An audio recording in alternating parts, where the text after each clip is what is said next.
welcome back to BFB YouTube channel. Hope you guys are doing well.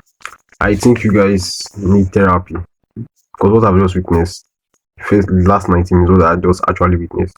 You know, like my title said, there are a lot of people to blame for this defeat. This defeat isn't just on one individual. You know what? The whole team played nonsense, but there are specific individuals that have to take this blame. Have to take this blame. I don't know. Anytime we go to Old Trafford, we just forget how to play football. Old Trafford, that is no longer the theatre of dreams. Like Newcastle have turned it to their playing ground over the past 2 or 3 years. It's just what Eddie Howe used to want players up, like players that just came back from injury. They just put them on Stamford Bridge to like get their shape back.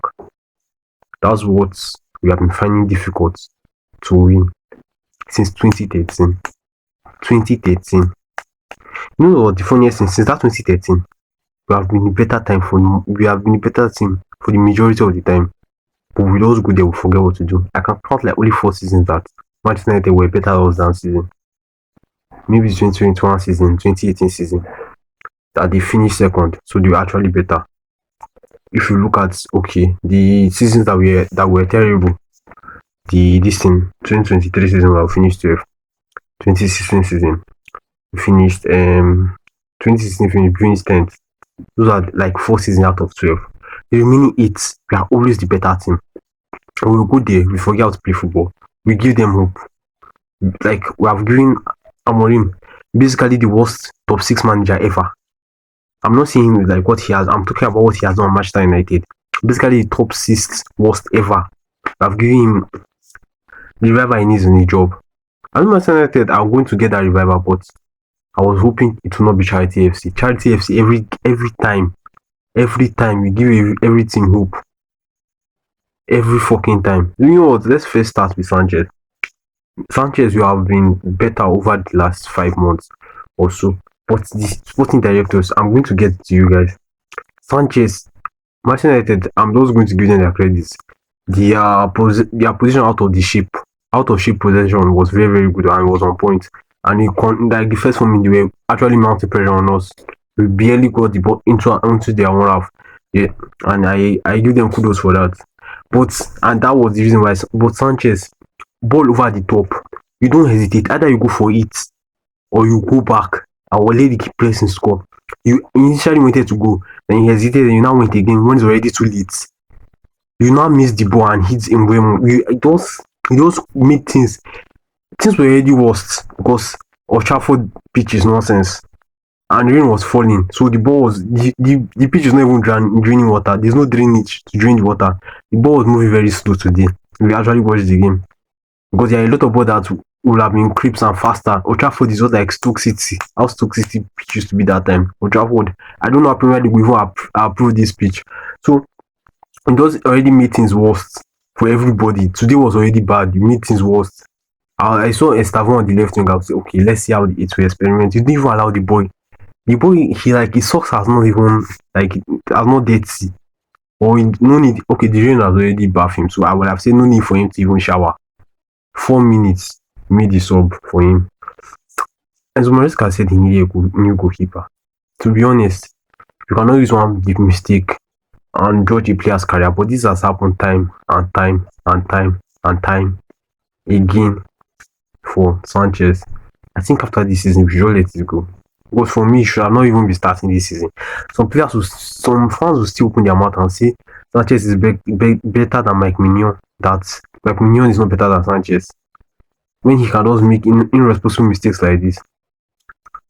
And the next person I'm going to go on to is the sporting directors, for God's sake. I know you guys have an eye in signing good midfielders, like top midfielders, top attackers, strikers. You still have your commands, but when it comes to the defending department and the goalkeeping department, like I said in my last video, you guys are very, very poor in that aspect. Very, very poor. Look at all the centre backs you have signed. And you wanted to sell Chaluba last season. None of them is better than him. All the centre backs. The only decent centre backs we have now are academy products. Achimpong, Cowell, and Chaluba. You guys are very, very terrible at that. Signing centre backs. Even the defender self goes to has his own comma. We are going to Old Trafford, and our starting centre back is Fofana and Chaluba. And I'm going to get on Enzo Maresca in the other aspect. Maresca said he needs a centre back. Well, based on the mistakes you have done in the past, dumb signings like Badiashile and Disasi. I'm sorry for being negative, and so on and so forth. And Stimino signing young. If you can't sign an experienced centre back, at least loan one. Find a loan option.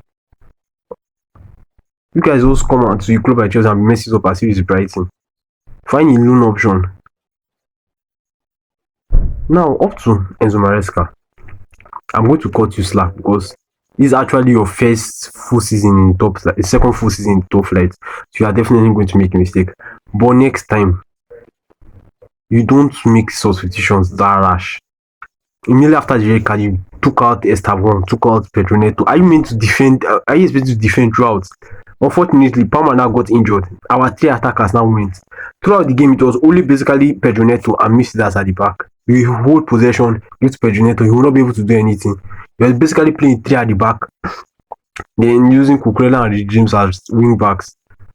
In 2025, when the last regimes play wing back position, like how comfortable will he be in that position? So Maresca, I'm not going to cut you slack because you're a young manager and nobody's above mistakes. But that was very, very poor for me. Your man winning rate was poor. You still end up bringing Cousteau and Tyreek George. You should have brought, you know what always annoying me? Games that you should have brought players earlier, you wouldn't. In position, bring players earlier in Brentford game. But when we are meant to calm down, you'll be rushing your subs. Less than 10 minutes, you made the fastest three substitution in Premier League history today. Fastest because you collected a red card. Now, as the team performance, we were very, very poor today. When Casemiro got sent off, I was like, okay, there was still hope. Unfortunately, second half, we didn't put enough pressure. And as for Casemiro, as a Chelsea fan, even as a Chelsea fan, I'm disappointed. You're already on a yellow card. A midfielder have passed you. It's only him and this team. They are basically three defenders, or even four, and the goalkeeper. Why do you have to drag him back? The experienced player, for God's sake, why do you have to drag him back? I was so disappointed in Casemiro, even being a Chelsea fan.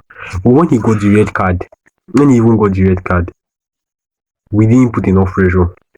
The field didn't even make it better because the only balls we can play is basically long balls. And Manchester United have already sat down at the back. So that's why it was basically James whipping crosses into, and that's how we even got our goal through Chaluba. So as a team, we didn't put enough pressure. But Maresca didn't make it easy for the players. Our team was basically playing Enzo at left wing, playing sometimes Adri Santos, Caicedo at right. Enzo at right wing, Caicedo as a Santos at left wing, behind Joao Pedro. Joao Pedro actually did it to an extent. He did his best. And another place I'm going to blame is the referee. This referee was against us today. I know the everything. Basically the Bayern referee didn't make things easier, but today's referee too.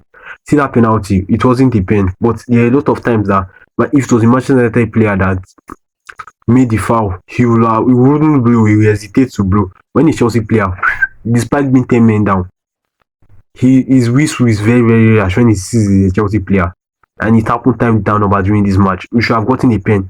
If it was another team, that would have not. He matched Joao Pedro, but he didn't give us the pen. So yeah, today's game was very, very disappointing, to be honest. I think it was a reality check for even us as Chelsea fans. That people that thought to win the league this season, we aren't winning shit. It's between Liverpool and Arsenal. We aren't winning shit. And I think it's basically Arsenal, to be honest, despite Liverpool winning today. Because Arsenal defense is very, very tight and they look like a team that can go through. Liverpool are basically riding on. Even Man City safe. Chelsea is not in that bracket. Man City, if they put their things together like they are doing now, those are the three teams. Chelsea, those get my top four this season. Learn from this season. Get a good centre back, get a good goalkeeper. Solid centre back, get a good goalkeeper.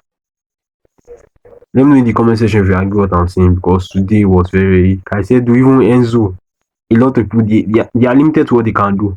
But second half, we should have put in more pressure. Let me know in the comment section if you agree what I'm saying. Manchester United. I shall turn virgin when you can't reach my turn. Thank you very much, guys.